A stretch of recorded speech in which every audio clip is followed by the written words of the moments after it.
m'entendez? Ok, parfait, merci. Ils me disent de vous rappeler que c'est interdit de boire des cafés ici, donc je vous fais cette première information. Je vais démarrer cette deuxième session au titre « Faire face à la perte irréversible du patrimoine ». Et pour introduire cette deuxième session, je voulais faire référence à un concept qui a été développé par le professeur François Host et qu'il définit notamment comme « nouvel contrat social planétaire ». Aux yeux du professeur Host, les contrats sociaux traditionnels, c'est-à-dire les modèles d'organisation du corps social sur lesquels se fondent les constitutions actuelles, les contrats sociaux qui a été conceptualisé pour la première fois par Hobbes, Locke et Rousseau parmi d'autres, et qui se fondent sur l'idée d'un individu libre et égal dans l'État national, serait en train d'accomplir une mutation envers ce qu'il définit comme nouvel contrat social planétaire. Et on voit déjà l'interaction entre dimensions culturelles et naturelles, vu que la planète devient un élément indissociable du contrat social.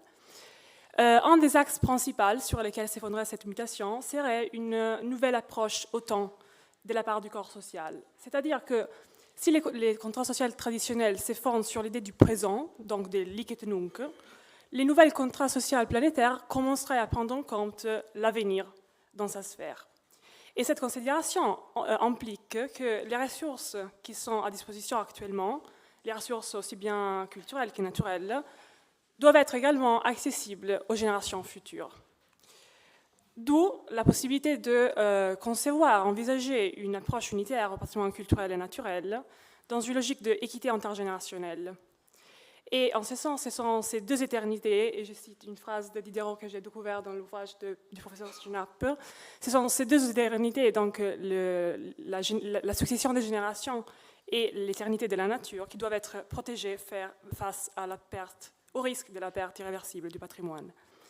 Donc, se pose à ce point la question de quels sont les moyens qui ont été envisagés pour faire face à ces risques de cette perte, et en quelle mesure ces moyens témoignent elles-mêmes d'une certaine interaction entre dimensions naturelles et culturelles.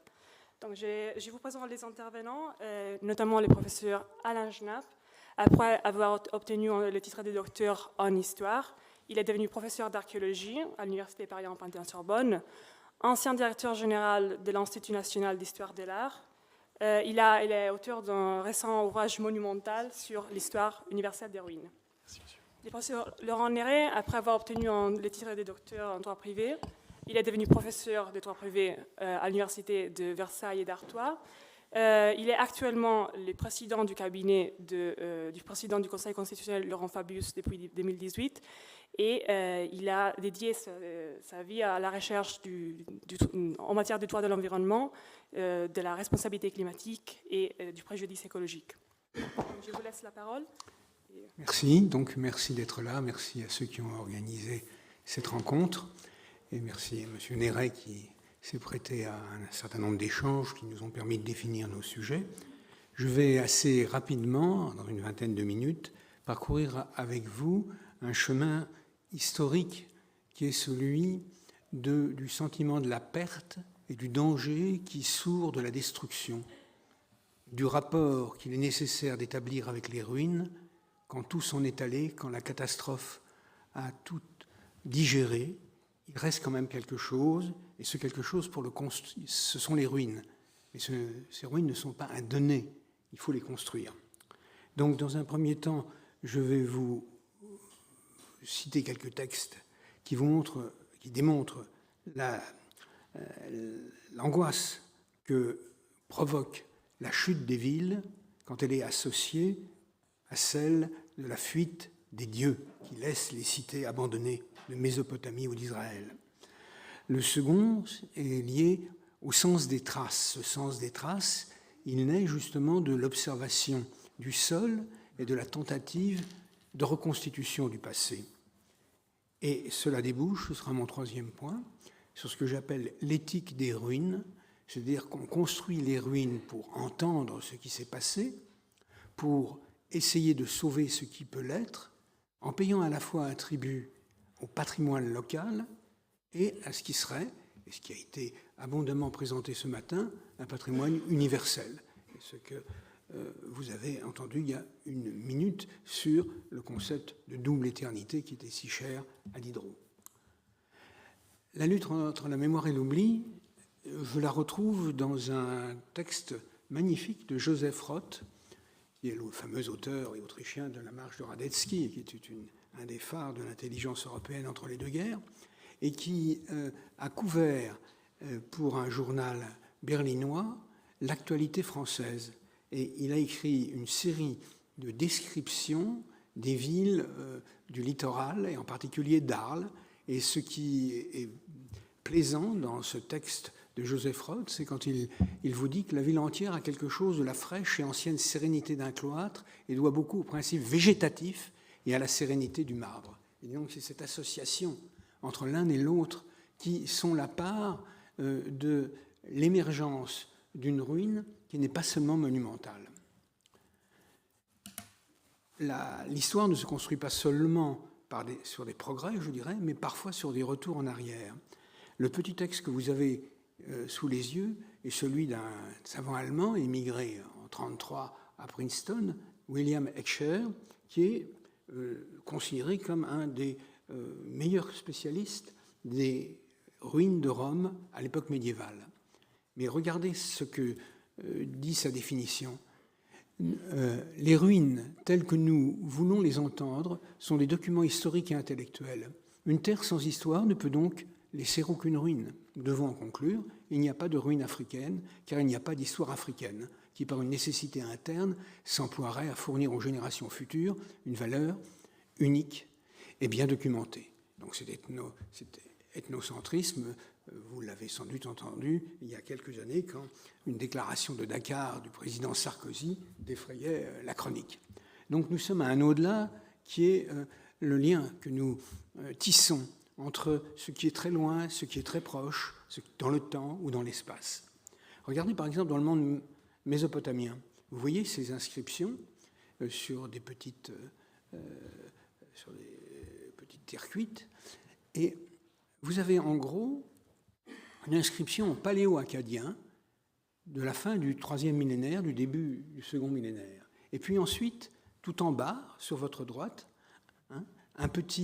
une petite traduction. Et cette traduction, elle vous dit que cette tablette a été trouvée dans un endroit bien précis, qu'elle se réfère à une statue qui se trouve dans un temple. Il y a donc déjà toute une idée de la réception du passé comme un des moyens de communiquer avec l'absence. C'est ce que Christophe Pomian, qui a publié cette magnifique histoire des musées, mais qui est aussi l'inventeur du concept de sémiophore, c'est-à-dire d'objets qui portent sens, a théorisé. Regardez, par exemple, les lamentations sur Our et Sumer. Vous voyez combien la douleur de la perte, la douleur de la séparation est poignante pour dégrader les jours, pour que les règles tombent en oubli. La tempête, tel un ouragan, engloutit tout, pêle-mêle. Que les mêles, les traditions de Sumer seraient avilies, que le règne propice s'évanouirait, que les villes seraient détruites, les maisons démolies, que les parcs à bestiaux seraient jetés à bas et les bergeries rasées, qu'il n'y aurait plus de bœufs dans les parcs à bestiaux, que ces moutons ne se multiplieraient plus, ces bergeries, plus dans les bergeries, que les canaux charrieraient des eaux saumâtres, que sur les bons champs croîtraient les herbes des prés, que dans la steppe pousseraient des herbes. Lamentation, et ça continue. C'est-à-dire que la victoire des ennemis sur la ville n'est pas seulement une victoire militaire ou une victoire politique, c'est l'abolition de l'ordre de la culture. Tout s'en va, aussi bien les relations qu'entretiennent les hommes entre eux, la mère avec son enfant par exemple, le mari avec sa femme, ou l'ensemble des biens qui permettent à la cité de survivre. Et pourquoi la cité est si triste ? Parce qu'on a abîmé le paysage, on a détruit les canaux, mais aussi que les dieux s'en sont allés. Et ça, pour les Mésopotamiens, c'est terrible. On décrète au dieu de cette ville une autre demeure, Chacun d'eux se tient à l'écart. Tous les pays ennemis poursuivent ces gens, ceux qui n'ont pas encore été exterminés. Ils arrachent les immenses arbres à la racine, se déchaînant contre les forêts. Là encore, la dimension écologique me paraît extraordinaire. Après avoir dépouillé les vergers irrigués de leurs fruits, ils enlèvent les bourgeons. Ayant inondé les moissons encore en épis, ils diminuent le rendement des grains. Donc vous voyez, l'homme est inséparable dans ses constructions, dans ses aménagements de la nature. On détruit les portes de la ville, on détruit les murailles, mais aussi on s'en prend à tout ce qui peut rester. Et on retrouve dans la tradition judéenne, avec les destructions des villes dans cette d'Édom, une part de cet héritage, mais sous un terme un peu différent qui me paraît intéressant. De génération en génération, la ville sera détruite. Jamais plus personne n'y passera. La hulotte et le hérisson l'occuperont. La chouette et le corbeau y demeureront. On tendra sur elle le cordeau du chaos et le niveau du vide. Est-ce que vous comprenez cette expression? Ça veut dire que Dieu s'empare des techniques de construction, celles qui permettent d'édifier des monuments mémorables, le niveau, le cordeau, mais pas pour construire, pour détruire. Donc l'éradication est totale. Dieu, en quelque sorte, punit les hommes en détournant les techniques dont ils se font forts et dans lesquelles ils vivent.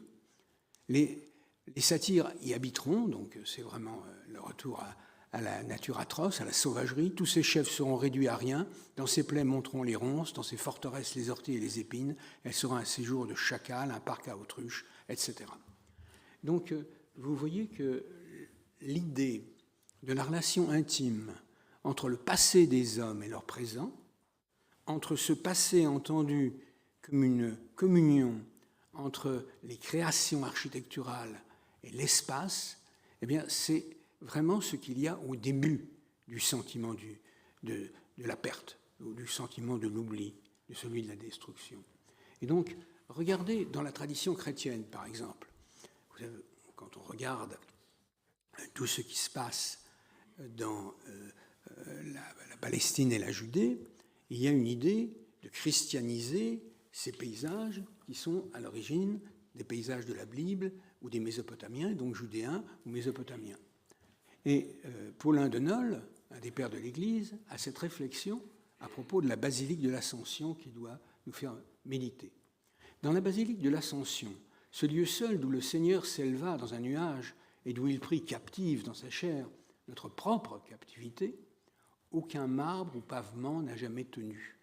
Et le sol lui-même a rejeté tout ce que la main de l'homme a tenté d'y ajouter dans les buts de l'embellir. C'est pourquoi, sur tout l'espace de la basilique, le sol demeure vert sous forme d'un gazon, et le sable conserve bien visible et en même temps accessible pour ceux qui l'honorent la trace du pied divin dans la poussière marquée par Dieu. Donc ça, c'est un monitum envoyé à tous les restaurateurs, à tous ceux qui veulent faire mieux, ceux qui veulent faire protéger, en vous disant qui énonce que c'est la terre elle-même qui garde la trace matérielle et que l'aménager peut conduire au drame. Et regardez ce qui est arrivé en Arabie Saoudite à la Kaaba, ou même ce qui se passe autour du mur des Lamentations à Jérusalem. Donc ce problème fondamental, il est lié au sentiment de la perte et à celui, qu'est-ce qui permet de lutter contre la perte, c'est le souvenir.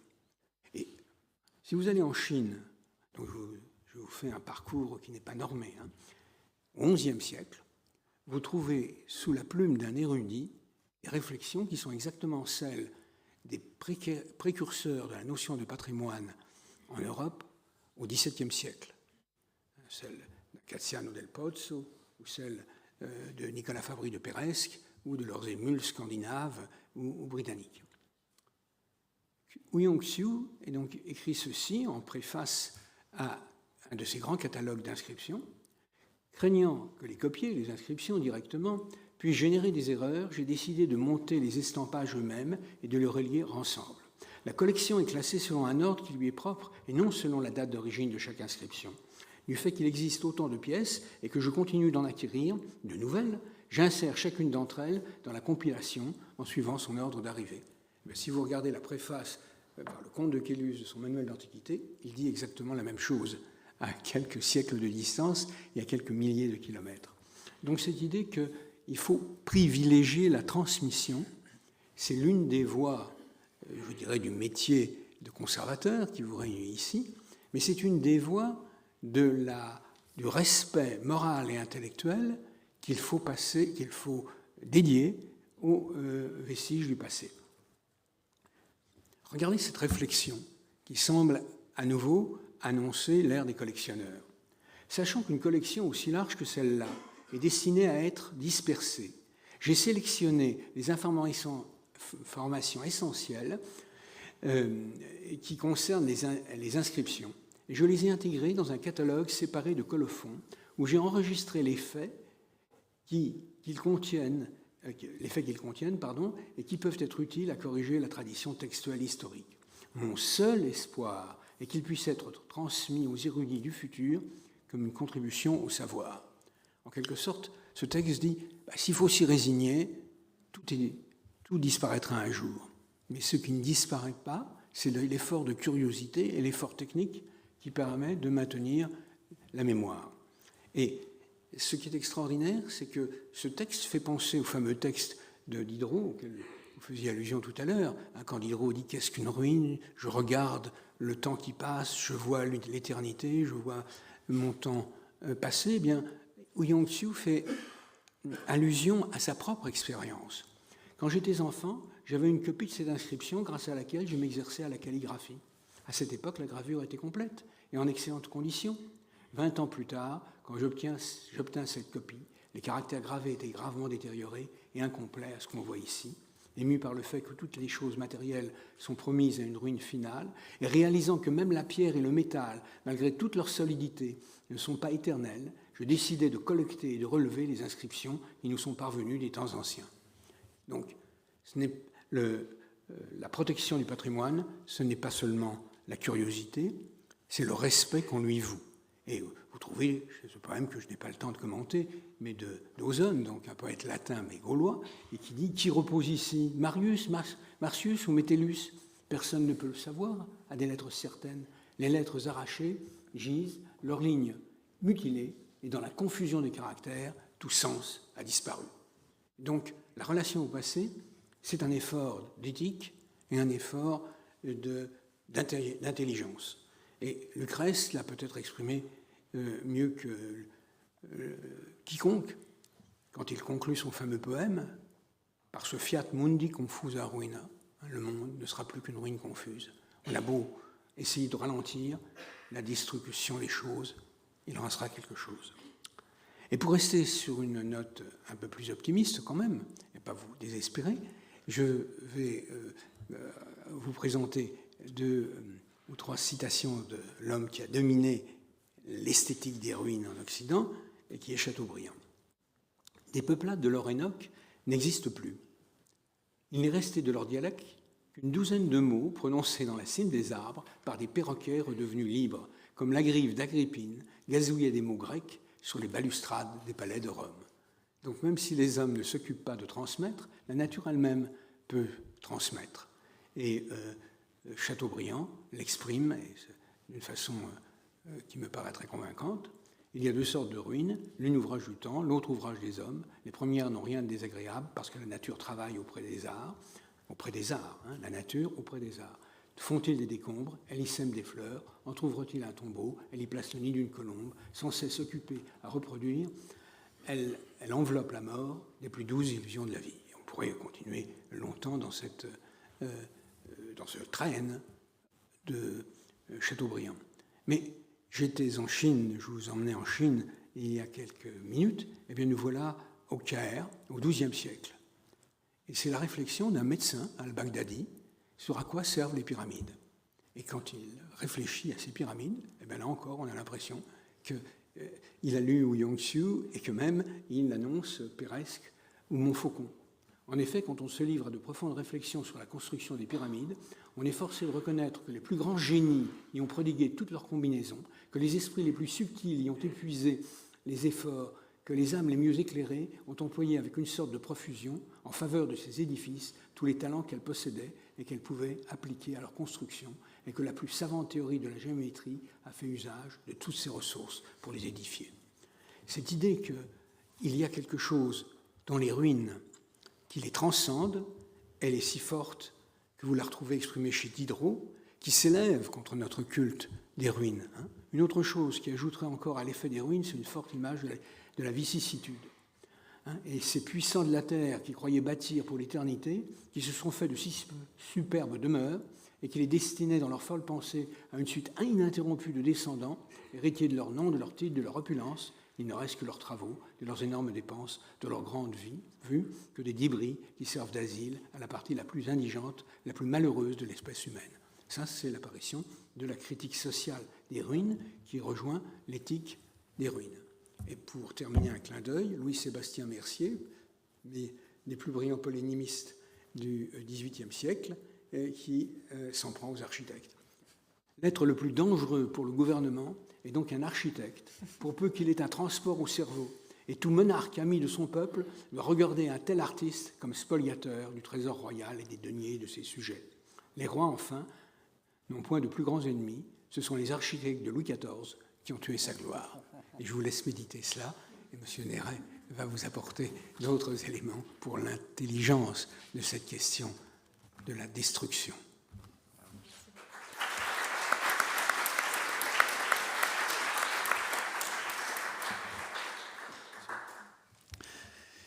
Écoutez, je suis ravi d'être ici. Bonjour à toutes et à tous.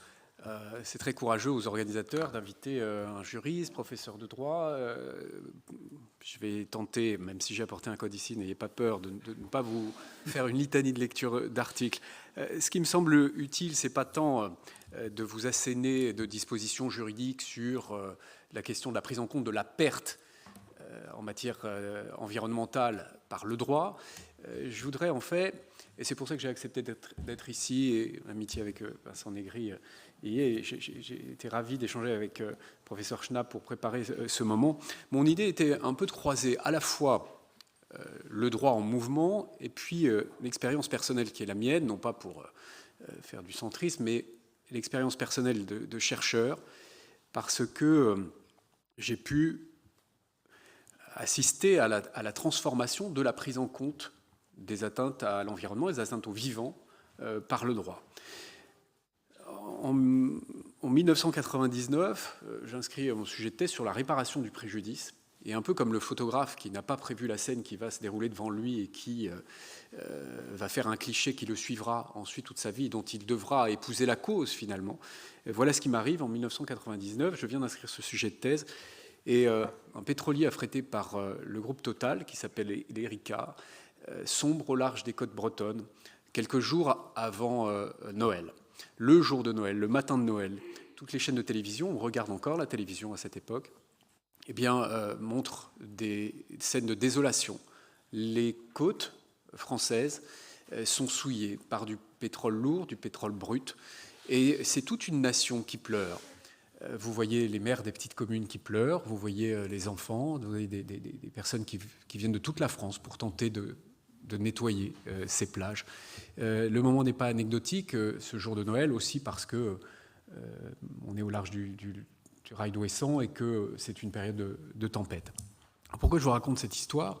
Parce que dans une thèse qui dure en droit 5 ans, je ne peux détourner le regard et ne pas m'interroger sur la réparation du préjudice écologique, c'est-à-dire la réparation des atteintes à l'environnement en tant que telle, dans cette affaire, mais dans d'autres affaires également qui peuvent être moins spectaculaires. Et alors, je voudrais donc évoquer ce point avec vous, ce que j'appelle la réparation des pertes passées, autrement dit une histoire de la réparation du préjudice écologique, bien entendu par le droit. Ce sera mon premier point. Puis le second point, autre expérience qui est la mienne plus tard, je me rends compte qu'après cette réparation au sens civil, une autre question se pose, qui est celle de la prévention des pertes futures irréversibles, celles dont on ne peut pas se permettre qu'elles arrivent, l'atteinte à l'habitabilité même de la planète, et qui recourt nécessairement au déclenchement des outils du droit pénal, le droit pénal qui en creux protège les valeurs supérieures de notre société. Et c'est là que me vient l'idée de prolonger les crimes contre l'humanité et le crime de génocide par un crime d'écocide qui ensuite aura un certain ou moins mauvais succès. Chacun le verra comme il le souhaite. Voilà comment, en travaillant notamment avec Interpol, j'ai pu être un peu le grand-père de cette notion qui vise ici à la prévention des pertes futures. Donc deux parties ici, très traditionnelles en droit, non sans une forme d'avertissement. Tous et toutes, nous avons des a priori sur ce qu'est le droit. En tous les cas, la manière dont je vais faire ma déclaration d'intérêt, celle dont je vais aborder cette matière, c'est que le droit est une technique. C'est une technique à proprement parler, avec des logiques. La logique notamment pyramidale, cette image qui est une image qu'on présente dès les premières heures de droit à la faculté. Pyramide, ce que ça signifie la hiérarchie. Une loi peut être votée par le Parlement, par quiconque. Elle peut faire beaucoup, mais elle ne doit pas violer la loi des lois, qui est la Constitution. Cette Constitution que le peuple constituant s'est donnée.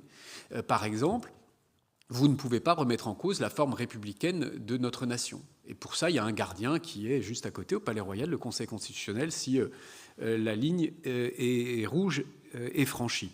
Donc, je veux vous dire que le droit est une technique. C'est une technique qui permet la sécurité juridique, la prévisibilité juridique.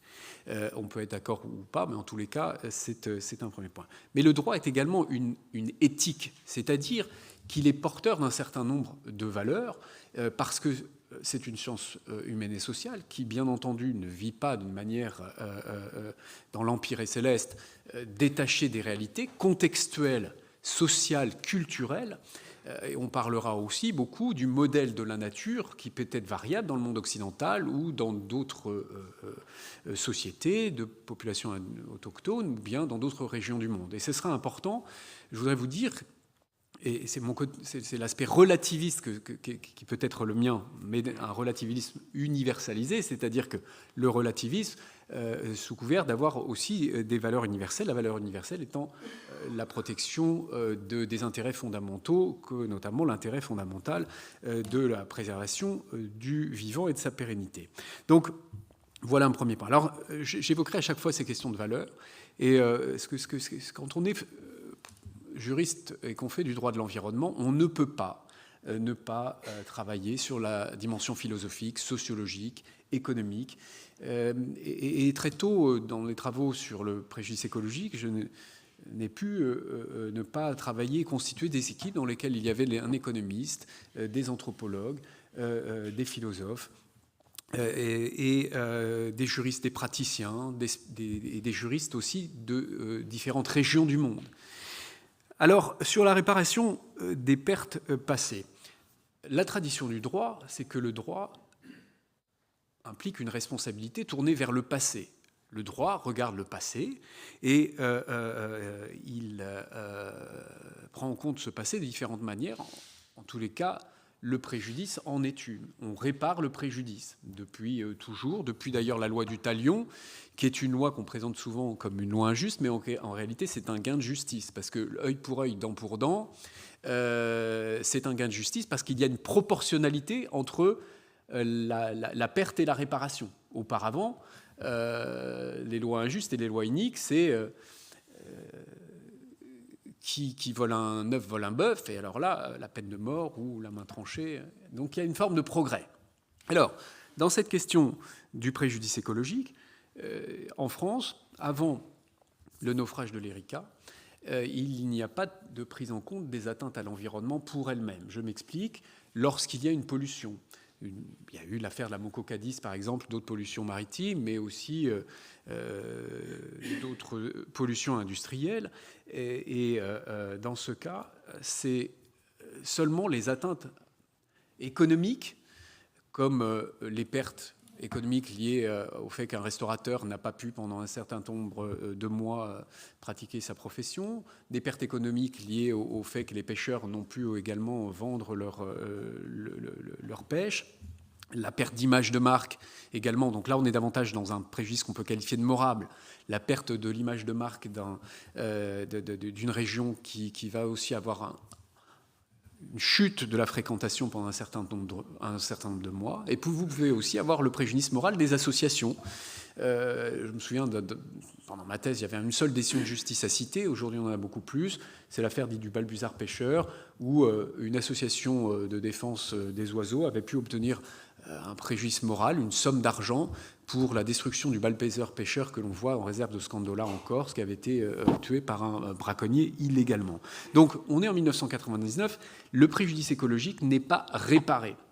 Ce qui signifie quand même que la valeur incommensurable de l'environnement, le fait de ne pas pouvoir chiffrer combien vaut un écosystème, combien vaut une espèce en tant que telle, des oiseaux ont été mazoutés, des espèces ont disparu des îles aux oiseaux. Pendant plusieurs années, il y a eu le bouleversement écosystémique sur l'estran, c'est-à-dire cet espace laissé libre au moment des marées hautes et marées basses, et ça n'a pas de prix. Pourquoi ? Parce que le Code civil, en 1804, on est en 2024, quand Napoléon fait rédiger le Code civil, il y a une disposition très célèbre qui est rédigée de cette manière. Tout fait quelconque de l'homme qui cause à autrui un dommage oblige celui par la faute duquel il est arrivé à le réparer. Tout fait quelconque de l'homme qui cause à autrui un dommage. Vous voyez bien qu'il faut une victime dotée de la personnalité juridique. L'environnement n'est pas une personne dans la culture occidentale et assez rarement dans d'autres cultures. Et alors, vous voyez comment, ce qui n'est pas une volonté d'exclure la nature du droit, c'est un état de fait, parce qu'en 1804, cette question-là ne se pose pas. Je voudrais mettre ça, dire de manière forte, c'est une conséquence d'un droit qui est un droit contextualisé. Donc vous voyez comment cette exigence d'atteinte à autrui et un caractère diriment pour la réparation du préjudice écologique. Et qu'à l'époque, on se place aussi dans ce que philosophe de la nature que je vous encourage à lire, qui s'appelle Baptiste Morisot, avec qui a eu à travailler sur ces questions, ce qu'on évoque ensemble d'obsession statutaire. L'obsession statutaire, c'est cette idée selon laquelle le statut de la nature résoudrait les maux MAUX qui touchent l'environnement. À l'inverse, ce serait à l'origine des maux. Je m'explique. Dans nos sociétés occidentales, l'environnement est un objet. Dans d'autres sociétés, l'environnement est un sujet. Et pour certains activistes, ou même là aussi dans une idée très théorique, le fait de doter la nature de la qualité de personne lui permettrait de la protéger davantage en droit. Alors il y a du vrai et du faux dans chacune de ces deux positions. C'est un positionnement qui est un positionnement appuyé sur la réalité. Je m'explique. La Cour de justice de l'Union européenne, la Cour qui se trouve à Luxembourg et qui traite des contentieux entre les États et les parties. La Cour a condamné la Pologne qui autorisait des destructions de sa forêt, qui est une forêt primaire, la Białowieża, sur le fondement des devoirs de l'État de protéger la nature et de protéger la forêt. À aucun moment, il a fallu reconnaître la qualité de personne à cette forêt pour qu'elle soit protégée par le droit, que l'on appelle un droit objectif.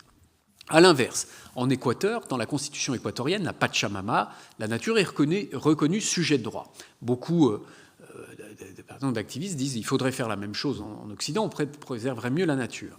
J'entends, en tous les cas, il est sûr que ça lui donne, d'un point de vue de l'éthique et d'un point de vue de la morale, une place qui est la place de supériorité, mais vous voyez comment on passerait d'un système de domination à un autre système de domination finalement. Et ce qui est intéressant, c'est que j'avais une étudiante à Sciences Po qui avait fait un mémoire qui était d'Amérique du Sud, montrant toutes les décisions de justice qui faisait application de la Constitution équatorienne, montrant bien que ce statut de personne à la nature n'était pas un statut qui faisait que tout projet d'exploitation, notamment d'exploitation minière, était interdit du fait de ce statut. C'est ce qu'on appelle le balancing, la balance des intérêts. C'est le droit, c'est ce qu'on appelle cet équilibre subtil entre des intérêts en présence, l'intérêt de la personne nature et l'intérêt des personnes et des personnes humaines. Alors, une fois cela étant dit, eh bien, la thèse a été l'occasion, mais ensuite le législateur l'a fait, c'est pour ça que j'ai voulu prendre ce code civil. Vous voyez comment c'est l'obsession statutaire qui bloquait le juge dans la réparation du préjudice écologique, comme s'il fallait absolument que la nature soit sujet de droit pour qu'on répare son préjudice. Moi, ce qui m'est venu à l'esprit, en réalité, en essayant de regarder ce qui se passait aux États-Unis, système libéral où si tu perds, si tu gagnes seul, mais si tu perds seul. Nous, on a le système plus protectionniste en France, c'est si tu gagnes, tu partages, et si tu perds, c'est la collectivité qui assume. Et c'est intéressant ce principe libéral qui est le principe qu'on appelle en économie du théorème de cause, où l'idée c'est que même les pertes doivent être intégrées et payées par ceux qui en sont à l'origine. C'est ce qu'on appelle le principe pollueur-payeur. Le principe pollueur-payeur, c'est un principe libéral qui dit attention, c'est pas à la collectivité de payer les conséquences d'une perte dont on est à l'origine, c'est à celui qui en est à l'origine et qui a commis une faute pour ça. Et donc, en insistant sur le devoir de réparer les pertes à l'environnement, parce que ce devoir existe, notamment dans un autre petit livre utile, qui est ici la Constitution française, dans laquelle on a la Charte de l'environnement, qui évoque le principe selon lequel toute personne, dans l'article 4, doit contribuer à la réparation des dommages qu'elle cause. Vous voyez comment ce principe, qui est un principe qui existe depuis longtemps aussi en droit international, devait avoir des conséquences de la Constitution au Code civil, l'obligation de réparer les atteintes à la nature. Et le juge, et ce qui est intéressant, c'est ce qu'on appelle la théorie du droit vivant, une théorie italienne. Le juge a fait évoluer sa jurisprudence dans l'affaire de l'Erika, a considéré que l'environnement devait être réparé. Les premiers juges ont considéré à hauteur d'1 million d'euros, les seconds, la Cour d'appel de Paris et la Cour de cassation, à hauteur de 10 millions d'euros. C'est pas énorme peut-être, mais c'est ce qu'on appelle une jurisprudence. C'est intéressant ensuite de voir que ce qu'ont fait les juges, par application de la théorie du droit vivant, j'ouvre une parenthèse pour dire que cette théorie s'oppose à la théorie de l'actuelle Cour suprême américaine qui s'appelle la théorie originaliste, cette théorie qui vaut que le droit que l'on doit appliquer à une époque est celui qui existait à l'époque des pères fondateurs. Ah oui, mais enfin, à l'époque du Code civil, vous voyez ce que ça donnait. Vous savez, l'inégalité homme-femme, le droit de puissance libérale, enfin... Et d'ailleurs, vous voyez les décisions de la Cour suprême américaine qui reviennent sur le droit à l'avortement. Donc, heureusement, en France, en Europe, nous avons cette théorie du droit vivant.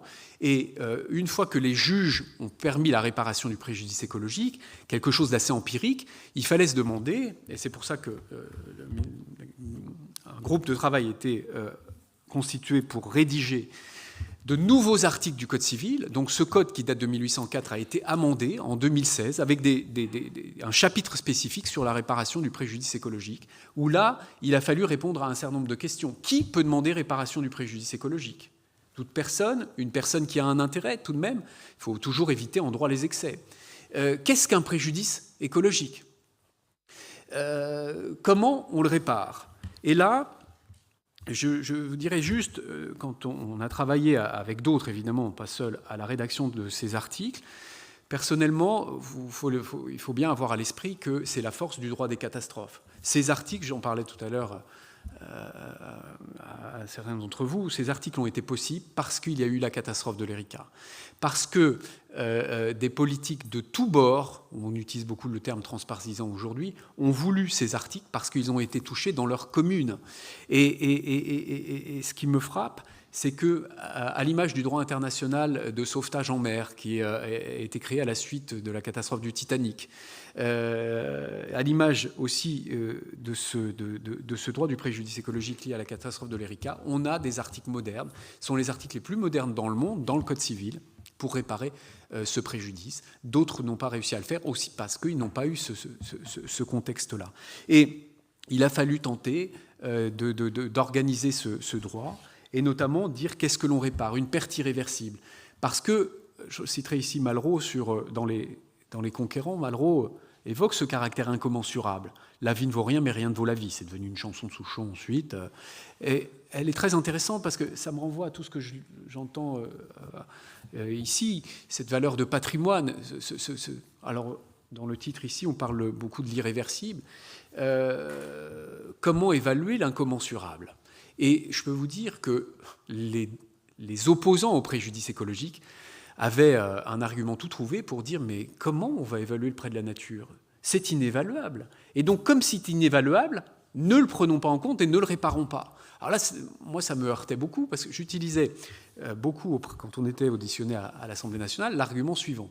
Il y avait eu un chasseur qui avait tué un ours qui s'appelait l'ours cannelle dans les Pyrénées, qui était le dernier représentant de son espèce. Cet acte-là a entraîné la disparition d'une espèce, l'espèce d'ours de souche pyrénéenne. À l'époque, le préjudice écologique n'est pas réparé, mais les associations peuvent obtenir réparation de préjudice moral. Et je me souviens que l'affaire s'est terminée par 10 000 € de dommages et intérêts pour préjudice moral lié à la destruction et à la disparition de cette espèce. Et ce que je disais aux parlementaires, c'est que je dis, rendez-vous compte, donc, la disparition d'une espèce vaut autant qu'une Smart, une voiture, la plus petite voiture, sans option accidentée. Alors là, ça faisait mouche, parce que oui, quand même, il y a quelque chose d'assez incongru. D'où un bon exemple, qui était l'exemple du raisonnement par analogie qu'on fait souvent en droit, qui est la réparation d'une autre valeur incommensurable, qui est celle de la vie, le préjudice corporel.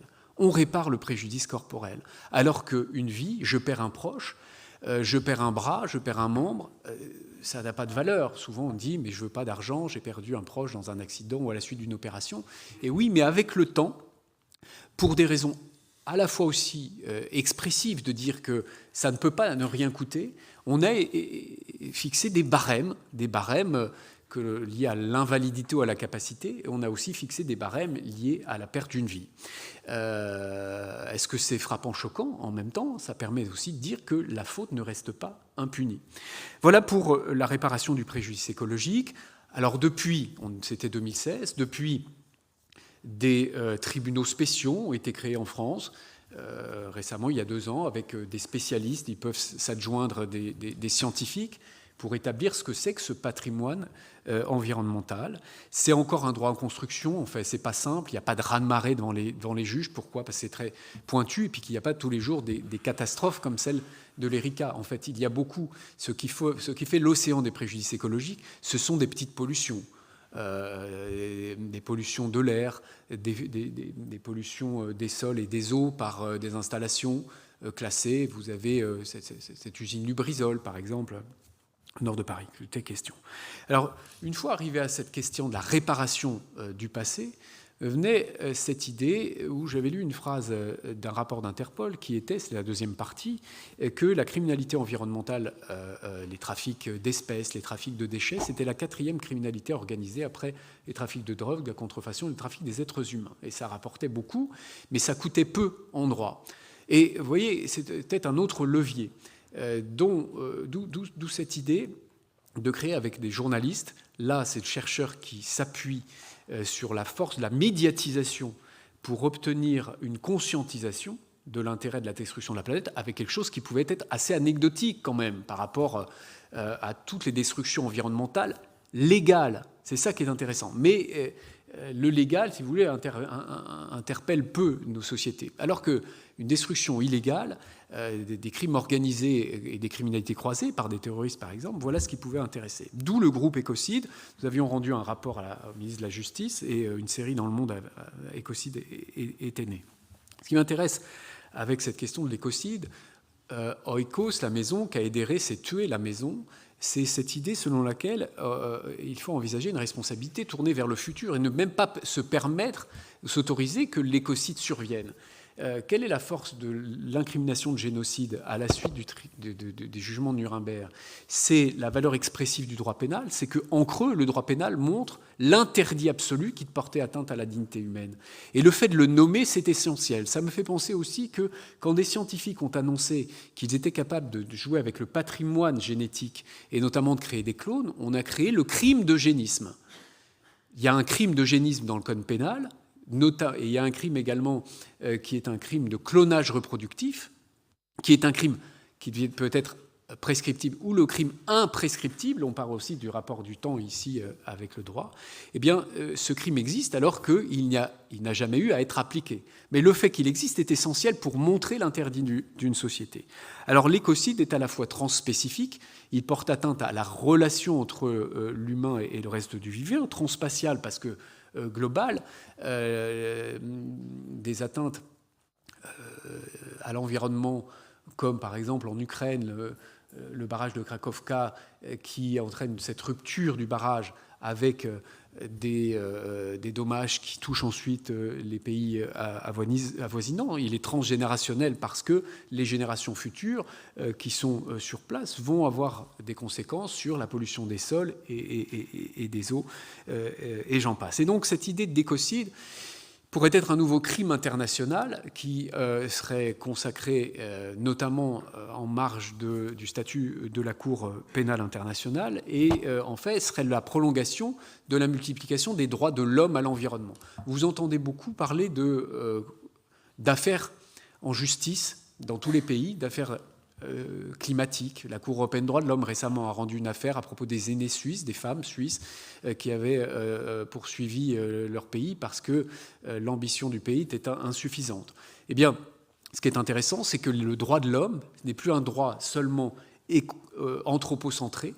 Les droits de l'homme sont des droits, et l'humanisme juridique, les droits de l'homme s'étendent à la prise en compte de nos relations avec la nature. On pourrait trouver que ce n'est pas assez, mais c'est déjà beaucoup, on peut faire encore plus.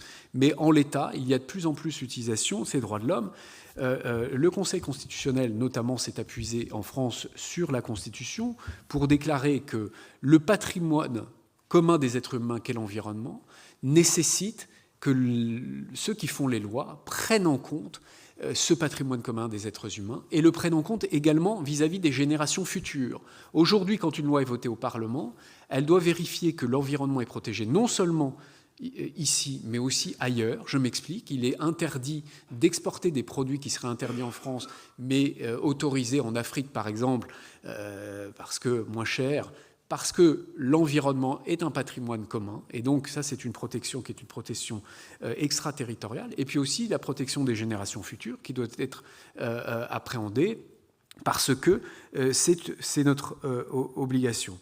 Vous voyez ici comment en fait les crimes les plus graves à l'échelle internationale, ce sont les crimes contre l'humanité, s'étendent à ce que peut appeler un crime contre l'habitabilité. Il est important de savoir quelle est cette valeur protégée. Alors je veux juste, parce que nommer c'est normer, mais comme disait Camus, vous citiez Diderot tout à l'heure, mal nommer les choses est à ajouter au malheur du monde. Attention à ne pas utiliser ce terme ou à le dévoyer, parce que si nous sommes tous écocidaires, personne ne l'est. L'écocide est vraiment l'atteinte grave et irréversible, consciente, causée à l'environnement et qui ne permet pas l'habitabilité de la planète. Donc la Cour pénale internationale, je terminerai là-dessus, a notamment proposé de créer au sein de sa Cour une cellule spécialisée d'enquête sur les crimes qu'elle ne peut pas appeler écocide parce que dans son statut, il est question de crimes contre l'humanité, mais il y a un système d'enquête spécifique, notamment du fait de la guerre en Ukraine, mais il y a eu d'autres faits comme la déforestation, l'appropriation de terres, ce qu'on appelle le land grabbing, l'appropriation de terres et le vol de terres à des sociétés autochtones. Certains vont appeler ça un ethnocide, un patrimonicide. Là aussi, c'est juste pour vous dire que parfois on se dit que le droit ne fait pas assez, ou ne fait pas. Mais aujourd'hui, quand je rencontre des défenseurs de l'environnement, ils me disent notre seul recours aujourd'hui, ce sont les tribunaux. Donc, dans vos activités respectives, vous verrez le droit comme du droit de policies, du droit de réglementation, comme étant quelque chose d'un peu barbant, souvent, parce que les normes peuvent être lourdes à appliquer, mais les normes, c'est aussi une chance. Et je voudrais simplement vous dire que sur la réparation et sur la prévention des pertes irréversibles, eh bien, le droit est une chance et un levier, et je vous encourage à y être attentive. Voilà.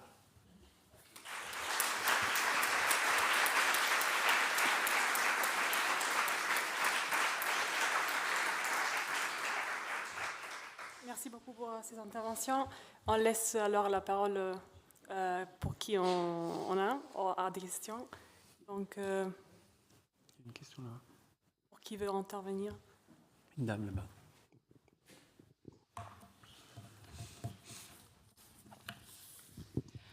Bonjour, Camille Bertrand-Hardy, je suis élève conservatrice du patrimoine.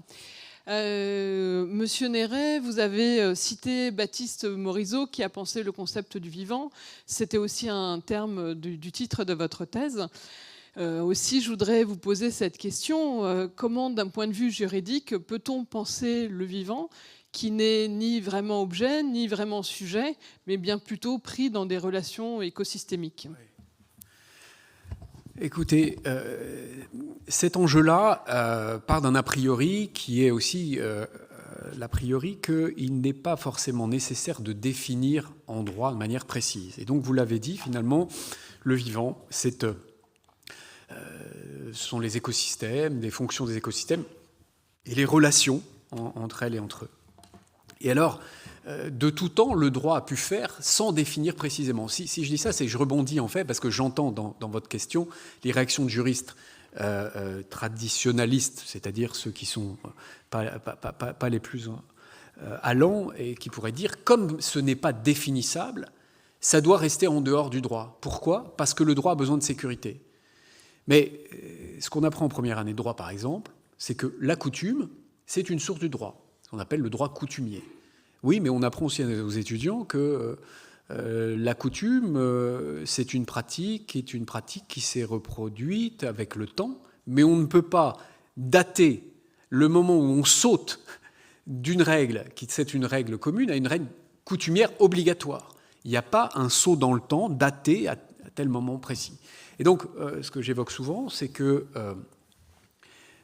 de la même manière que la personne n'est pas définie si précisément, c'est pour ça que la dignité humaine, par exemple, avec le temps, a pu s'appliquer non seulement à une personne née, vivant et viable jusqu'à sa mort cérébrale, mais aussi à ses cendres, c'est ce qu'a dit le Conseil constitutionnel il y a peu de temps. La dignité humaine est aussi liée à l'image de la personne décédée. Affaire Erignac, par exemple, le préfet Erignac est assassiné, une photo de lui est prise, on diffuse cette photo, on a considéré que c'était une atteinte à la dignité de la personne, alors qu'elle est morte, et normalement la personne prend fin avec la mort cérébrale. Pourquoi ? Parce que c'est ce qui permet de faire des prélèvements d'organes. Sinon, ce serait du vol, ou ce serait une atteinte à une personne, c'est pas acceptable. Et idem, de la même manière, en amont de la personnalité juridique, toute expérimentation sur des embryons doit respecter un certain nombre de règles. S'il y a des abus, il y a sanction, parce que cette dignité est une dignité aux marges de la vie. Donc, moi je crois que c'est complexe et c'est compliqué, mais le parallèle que j'ai beaucoup utilisé, alors de manière un peu maligne et intéressée, de la vie humaine, est un parallèle qui fonctionne assez bien. Alors, je vous concède avec quelques limites, parce que le vivant humain n'est pas borné de la même manière qu'une vie humaine. Une vie humaine, c'est la fécondation jusqu'à la mort. Ce qui veut dire aussi que pour l'évaluation du préjudice corporel, on a une borne qui est dans le temps. Le vivant humain, lui, le vivant, de manière globale, a une dimension internationale nécessairement. Et puis, il n'y a pas de frontières. Par exemple, on n'a pas de frontières, il n'y a pas de douanier pour arrêter les émissions de gaz à effet de serre. De la même manière que les atteintes d'aujourd'hui produisent des effets dans le futur, qui est un futur qu'on ne peut pas tout à fait envisager très clairement. Donc, c'est ce qu'on peut appeler un changement de paradigme, mais pour autant, ce n'est pas une révolution de l'ordre de l'impossible.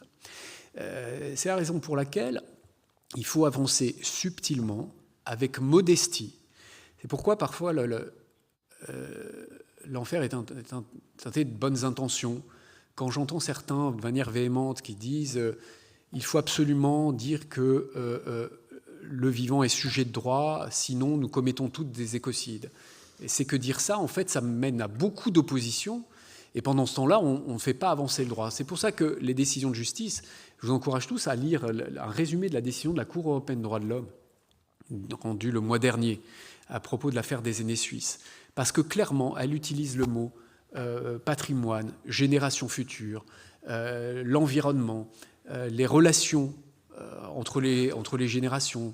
Et elle montre comment le droit peut, par application de cette théorie du droit vivant, intégrer cette réalité qui est une réalité qui peut être une forme d'impensé. Voilà quelques éléments de réponse.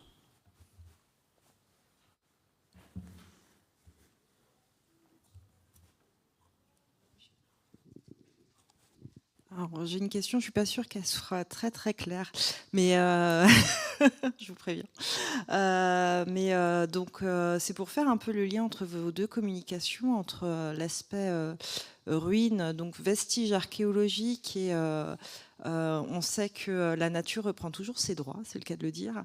Donc j'ai en tête des exemples de sites archéologiques qui se font souvent réenfouir par la nature, enfin voilà. Et souvent il y a des espèces protégées des fois qui s'implantent sur ces sites archéologiques. Il y a des questions qui sont ensuite posées pour pouvoir remettre ces sites en valeur, pouvoir les préserver, mais comment concilier justement ces enjeux environnementaux et conserver le droit du patrimoine, la préservation des espèces, face à la préservation de sites, de vestiges patrimoniaux en présence. Si on laisse toutes les ruines, je dirais, on les considère comme des réserves, alors à terme, il n'y aura plus d'espace pour les vivants. Donc votre question, elle est au cœur de cet équilibre entre passé et présent. Et regardez en archéologie préventive, 98%, 95% des interventions débouchent sur un démontage des niveaux. On ne garde en place que des sites qui sont rares, d'une part, pour des raisons archéologiques ou autres, et qui sont aussi susceptibles d'être mis en valeur. Mais cela nous appelle, enfin, cela nous convoque une réflexion sur le soutenable et le non soutenable, parce que nous savons très bien, par exemple, qu'un certain nombre de sites encore aujourd'hui visibles, même si on investit des ressources considérables, ne le sont plus. Et c'est pourquoi la parabole du pied du Christ me paraissait intéressante, c'est-à-dire que la protection du patrimoine doit envisager le rapport entre le coût et la qualité de vie qui en découle. Comment, par exemple, dans des pays comme la Scandinavie, au nord de la Suède ou de la Norvège, la protection des sites mégalithiques est encore très efficace et elle repose sur des bénévoles qui, un peu comme nos sentiers de randonnée, s'occupent des sentiers archéologiques. Alors qu'en France, en Italie, en Grèce, souvent on hésite à, en quelque sorte, isoler un site archéologique du reste parce que cela conduit à une espèce de dévalorisation. Le site est mis de côté et puis vous voyez que plus personne n'y entre, on y jette des déchets. Donc, si j'ai rappelé un certain nombre de textes très anciens où le sentiment de la perte s'énonçait, c'était bien pour dire que la ruine est un équilibre entre la mémoire et l'oubli, entre le matériel et l'immatériel, et la nature et la culture. Qu'est-ce qui, tout à l'heure, le débat sur les parcs archéologiques et les parcs environnementaux était très présent. Et en entendant la discussion, je pensais que la définition que donnent depuis les premiers présidents des États-Unis, les Américains, de ce qu'est un parc est très différente de celle que nous utilisons en France ou même en Italie. Et donc, il faut réfléchir à ces variétés d'une part et à cette idée que toute intervention sur l'environnement, elle a des conséquences à la fois positives et négatives, et qu'un peu comme le médecin qui calcule le profit de l'utilisation d'un médicament et la gêne qu'il peut produire, eh bien, le travail des conservateurs du patrimoine, il est de se situer à cette jointure difficile entre ce qui est préservable, ce qui ne l'est pas, ce qui relève du dépôt, ce qui relève de la présentation au musée. Et vous savez que ce qui a longtemps freiné l'archéologie en France, c'est justement qu'il n'y ait pas une chaîne continue qui commençait sur le terrain, qui se continuait dans les dépôts pour l'analyse des données et qui finissait au musée. Alors qu'en Italie, en Allemagne ou en Grande-Bretagne, où cette chaîne était assurée, l'archéologie se portait beaucoup mieux. Les 3 éléments de réponse bref. Le premier, c'est le fait qu'on a un adage latin en droit qui est le suivant, de minimis non curat praetor. Les petites affaires, les petits tracas n'ont pas à être traités par le droit. C'est tout à fait intéressant parce que remarquable en matière environnementale. Qu'est-ce qui va être un préjudice à l'environnement acceptable? Parce qu'évidemment, en réalité, moi je suis spécialiste de droit privé. Pas de droit, parce que le droit de l'environnement, normalement, c'est la chose publique. L'environnement est la chose publique, et donc c'est plutôt rare de faire du droit privé et de l'environnement. Mais en fait, comme c'est transversal, ça touche toutes les couches. Pourquoi, en matière administrative, quand vous prenez le code de l'environnement, alors là, si vous avez des insomnies, je vous le conseille, là, vous assommez un bon coup, c'est un droit de la régulation. Ce sont, en fait, le droit de l'environnement, toutes les lois des années 70-76, c'est un droit de l'autorisation de la pollution. On autorise à certains seuils. Vous voyez ? Voilà, c'est pas de la provocation, c'est une réalité, mais ça heurte en fait, on se dit. C'est pas un droit de la protection, d'une espèce de nature sous cloche, c'est un droit de l'autorisation. Autoriser les activités humaines à détruire, mais dans une proportion qui nous semble acceptable. Donc ça, c'est un choix politique et social. Pourquoi je vous parle de ce côté acceptable ? Parce que, par exemple, certains projets seront autorisés. Ils seront autorisés... je me souviens, par exemple, là, un entrepôt géant dans le sud de la France pour Ikea. Cet entrepôt va être autorisé et on va alors faire un inventaire. Alors vous avez, j'ai bien aimé cette expression, l'archéologie préventive, mais vous allez aussi avoir ce qu'on appelle l'étude d'impact. On va évaluer la biodiversité présente et se demander si une atteinte irréversible va lui être causée. Donc dans ce cadre-là, il y avait une atteinte à une espèce protégée qui était une fleur. La question est de savoir si cette fleur va l'emporter sur le projet économique. Parfois, je me souviens aussi d'une amie qui était juriste qui s'occupait de la question du désensablement du Mont-Saint-Michel. Ils ont, avant de commencer les opérations, récolté des pélodites, c'est-à-dire une sorte de crapaud spécial dans des seaux. Ils les ont emmenés un peu plus loin pour voir s'ils se reproduisaient. Ils ont donc attendu 1 an pour observer si ce crapaud pouvait vivre d'une bonne manière. Alors certains pourraient rire, et je fais exprès, je suis un peu provocateur, mais parfois il y a des projets aux États-Unis qui ont pu être bloqués, ou même des constructions de portions d'autoroute bloquées, parce que sinon, de manière irréversible, ils apporteraient atteinte à une espèce que l'on ne peut pas reproduire ailleurs. Et quand le préjudice est acceptable, c'est là qu'il peut y avoir des polémiques et des discussions. Il est acceptable parce que le droit accepte la notion de compensation. La compensation peut être variable. Ça peut être replanter la même chose ailleurs, dans un autre écosystème. Et puis il y a aussi ce qu'on appelle, vous avez souvent entendu, il y a des films là-dessus parce qu'il y a de la criminalité organisée sur ce qu'on appelle les permis de polluer, les quotas de gaz à effet de serre. Ces quotas de gaz à effet de serre sont des quotas donnés à des industriels et en plus, ils peuvent les revendre sur le marché. Et il y a eu des trafics à la taxe carbone. Il y a un film qui s'appelle Carbone, il y a même une série, je vous invite à voir ça parce que c'est très intéressant de voir comment le droit a été manipulé. Et ça, c'est pour les gaz à effet de serre. Ça existe aussi pour la biodiversité, ce qu'on appelle des unités de biodiversité. Il y a des entreprises, une branche de la Caisse des dépôts et consignations, qui, par exemple, dans le sud, dans la plaine de l'Accro, a racheté d'anciens vergers et les a réensauvagés. C'est-à-dire que le verger, alors en question de biodiversité, niveau 0 de la mer, mais ils l'ont réensauvagé pour recréer de la biodiversité. Et cette biodiversité créée a créé une fiction juridique sous forme d'un patrimoine écologique qui peut être échangeable sur un marché. Et donc, mon monsieur Ikea va pouvoir compenser sa virginité, il veut dire verte, pour se la racheter, et en achetant des unités. C'est-à-dire qu'ensuite, la société va réinvestir pour créer de la biodiversité davantage. C'est ça qui peut être critiquable d'une certaine manière, parce que, je ne sais pas, le fait de permettre à des libellules de s'épanouir de la plaine de l'Accro, est-ce que ça va être équivalent à la destruction d'une fleur qui se trouve plus loin ? Et là, c'est une autre affaire.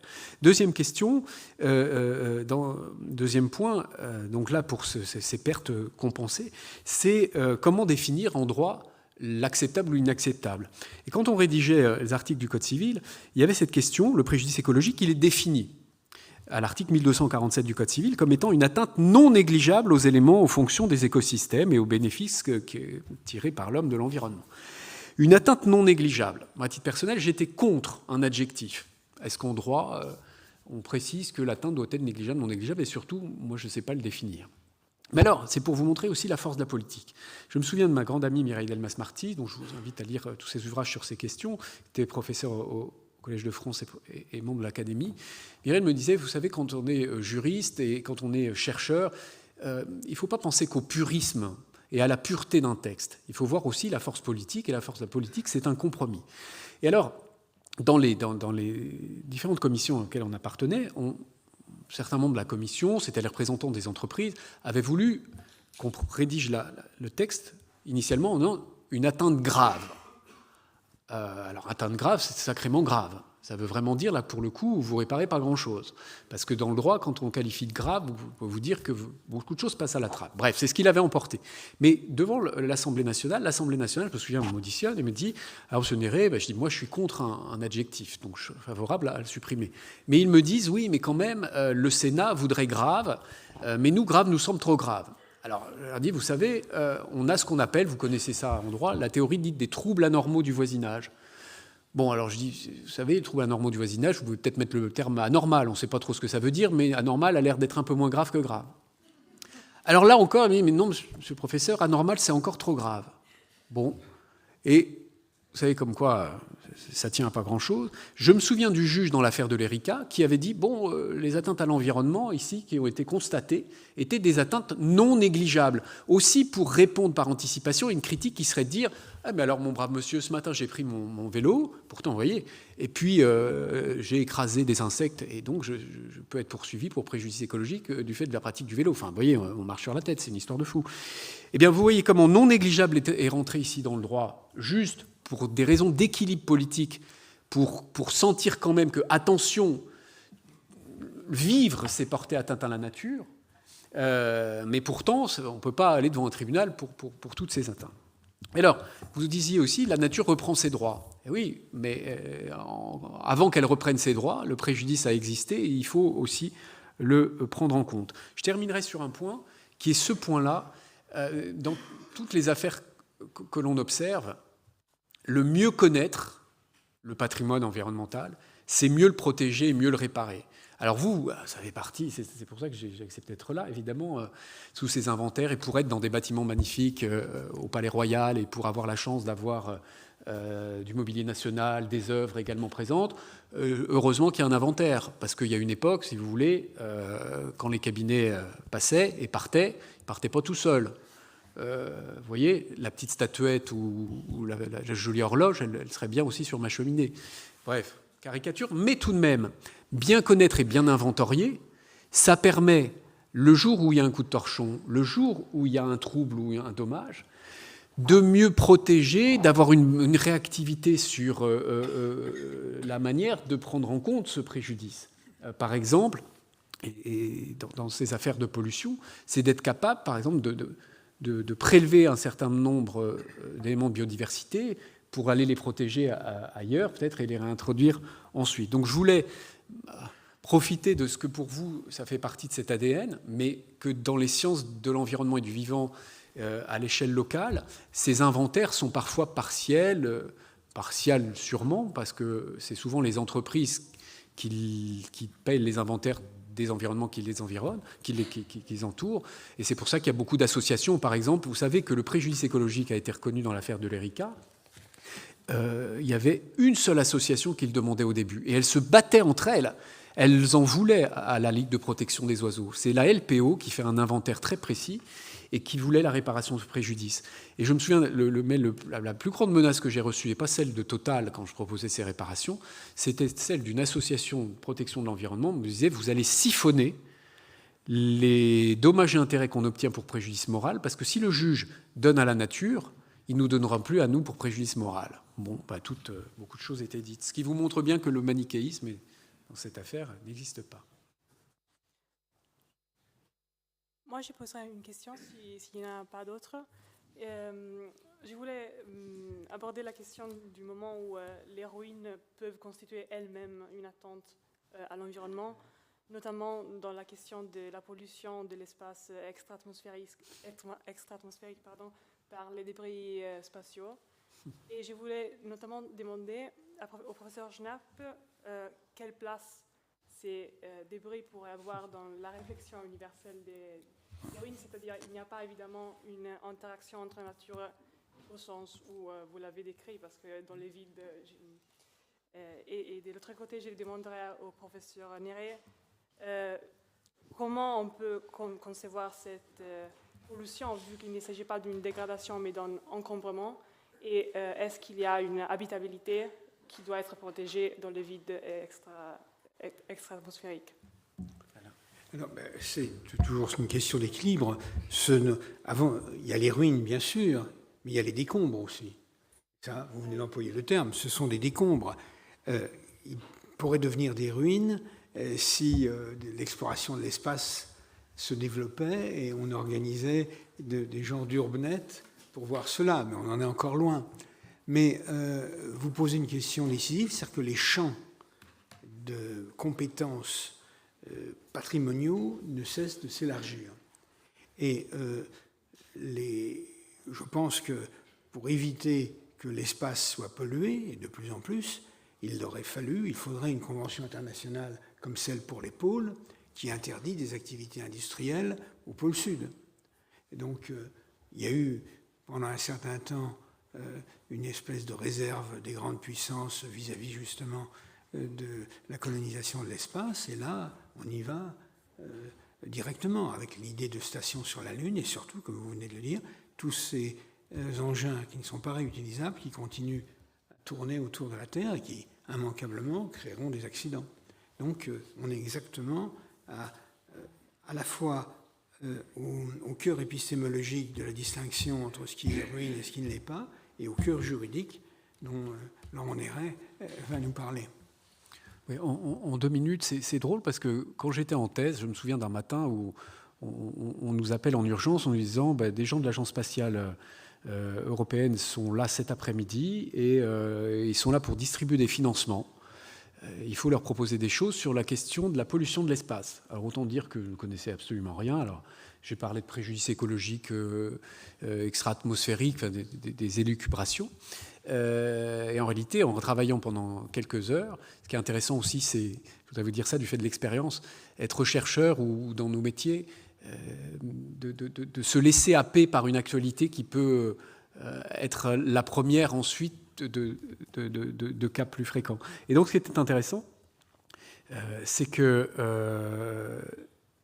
j'ai constaté que l'atmosphère devenait un vrai cimetière. On parle même d'orbite cimetière, parce que ramener sur la planète des éléments de la station ancienne, station Mir, mais ça c'était plus votre époque, ou aussi des satellites, ça coûte cher. Donc que fait-on? On les met dans ces lieux cimetières, ou alors parfois on les détruit. Mais alors la destruction fait que les déchets ne vont pas au fond de la mer. Imaginez que sur la surface de la mer, vous ayez tous les navires échoués et les restes de ces navires qui flottent. Vous vous rendez compte de ce que serait la circulation. Et je me souviens très bien de ceux qui parlaient de ce qu'un débris, il y a des millions, plus de, je crois 200 millions de débris qui sont en plus nommés, qui sont pistés et les agences les suivent dans l'espace. Si un de ces débris transperce la combinaison d'un spationaute quand Thomas Pesquet est en train de faire soit ses photos, soit de réparer la station, c'est problématique. Et c'est problématique également si un de ces débris porte atteinte à un système d'observation, soit pour la sécurité, si c'est l'autre. Alors, une fois qu'on a dit ça, le point de départ, c'est qu'il y a un traité du droit de l'espace. Le traité du droit de l'espace, d'ailleurs, c'est intéressant pour le patrimoine, parce que vous savez que l'Antarctique est patrimoine d'humanité, mais l'espace extra-atmosphérique et les autres corps célestes sont qualifiés aussi de patrimoine commun de l'humanité. Ce qui est tout à fait intéressant dans ce traité de l'espace, dans les années 50-60, c'est que ça signifie personne ne peut se l'approprier. Enfin bon, on se souvient que des Américains qui avaient quand même planté le drapeau, ça semblait un peu aussi 1492, mais à une autre époque. Toujours est-il que c'est inappropriable. Ce qu'on appelle le terraformage de l'espace, là aussi, semblait être interdit. Enfin, de la même manière que toutes les terres peuvent à un moment donné peut-être être colonisées, l'espace peut l'être aussi. Donc ce traité, une convention internationale, prévoit que les dommages qui seraient causés dans l'espace ou même sur Terre, parfois, je me souviens, il y a des troupeaux de vaches qui ont été tués par des morceaux de satellites qui sont tombés sur cela, c'est l'état de l'immatriculation du satellite qui est responsable. Bon, d'accord. La France est le seul pays dans les années 2010 à avoir voté une loi sur la responsabilité des opérateurs, parce que un opérateur d'un satellite doit répondre à un certain nombre de normes, et notamment si des dommages sont causés par les débris de son satellite ou ce satellite, engager sa responsabilité. Enfin, comme il n'y a que la France, alors que tout ça est international, c'est un peu problématique. Donc tout ça pour dire que ces patrimoines, l'espace est un patrimoine commun. Les satellites sont appropriés, il y a des propriétaires, mais comme l'espace est très lié aussi à des enjeux nationaux, c'est en fait beaucoup des responsabilités des États. Et pour l'instant, c'est quand même une zone grise parce que c'est très problématique. Mais se posera un jour la question de savoir est-ce qu'il ne faudrait pas imposer qu'il n'y ait pas ces décharges ou ces ruines, l'interdiction des ruines, parce que ce sera plus tenable là-haut. Merci beaucoup. Bon. Il y a des questions. Question, là, je crois. Je crois qu'après, ce sera l'heure. Une dernière. Partir. Oui, bonjour. Ambre Tissot, doctorante en droit public à l'ISP. Je voulais revenir sur la question de l'incommensurabilité de la nature, parce qu'il me semble que c'est une caractéristique qu'elle partage avec la culture. Donc ma question serait, est-ce qu'on pourrait imaginer s'inspirer des méthodologies et des procédures qui existent maintenant en droit de l'environnement pour définir et évaluer un préjudice culturel? Ouais. Et subsidiairement, je voudrais savoir si vous avez des exemples de prise en considération de la dimension culturelle au sein de l'atteinte à l'environnement. Alors c'est tout à fait intéressant ce que vous évoquez. On peut imaginer un trait d'union entre le proprement culturel, une œuvre d'art, un lieu patrimonial, et puis le proprement naturel, aller une forêt.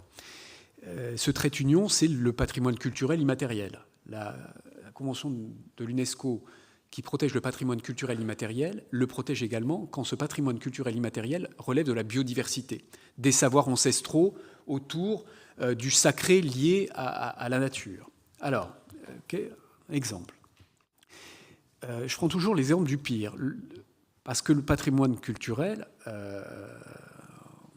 on n'a pas simplement une œuvre qui est altérée, comme on l'a vu récemment avec l'Origine du monde, où le musée pourra obtenir à la fois la restauration de l'œuvre, mais aussi réparation du préjudice moral. Parfois, c'est ce qu'on appelle le droit de l'auteur aussi. On est dans le moral. Et le moral, par rapport au culte, parfois, ça dépasse le moral dans le sens où c'est un préjudice collectif. Ce qui est intéressant, c'est qu'on dépasse l'individu, et même le créateur pourrait être dans le collectif. En matière de crimes contre l'humanité, il faut savoir que des tribunaux spéciaux ont considéré notamment que la destruction dans la guerre Serbie, notamment, la destruction de, je crois que c'était une église, a été considérée comme étant une atteinte au patrimoine caractéristique d'un crime contre l'humanité. Les mémorial tombeaux aussi à Tombouctou ont été considérés comme patrimoine commun de l'humanité. Et donc, il ne faut pas alors voir la réparation au sens de l'argent. C'est le fait que c'est caractéristique d'une infraction. Donc, voilà comment, vous avez raison. Je dirais qu'il y a peut-être une influence croisée. Parce que cette question, on me l'a posée à l'inverse.